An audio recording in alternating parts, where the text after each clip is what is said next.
As a Pakistani हम मजम्मत करते हैं कि कहा गया कि 9 मई हो गया है, अच्छा हुआ, हा हा हा, ये तो बड़ा अच्छा हो गया, ये हमारे से तवज्जो हट जाएगी।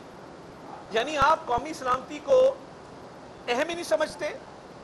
कल को कोई बाहर का जासूस या दुश्मन मुल्क कोई कार्रवाई करे तब भी आपका यही रवैया होगा। ये बिल्कुल नामुनासिब है।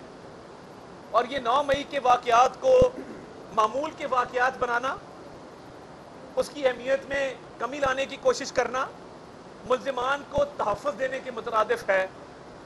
और ये मिलिट्री कोर्ट्स पाकिस्तान की मिलिट्री कोर्ट्स हैं। ये मिलिट्री कोर्ट्स पाकिस्तान की असेंबली के एक बनाए हुए कानून के तहत मार्ज़े वजूद में आई हैं। 1958 का ये कानून है।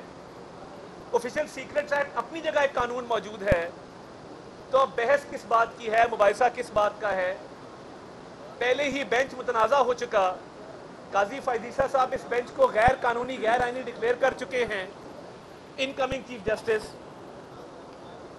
और ये अब बेंच की हैसियत क्या है, ये भी एक सवाल है। बेंच की हैसियत पे सवालात उठ चुके, मगर 9 मई के वाकयात पे कोई सवालात नहीं उठे हैं। अगर इसको टेक्निकलिटीज पे, तकनीकी बुनियादों पे उलझाया जाएगा और 9 मई के वाकयात को उस पर पर्दा डालने की कोशिश की जाएगी तो ये कौम माफ नहीं करेगी।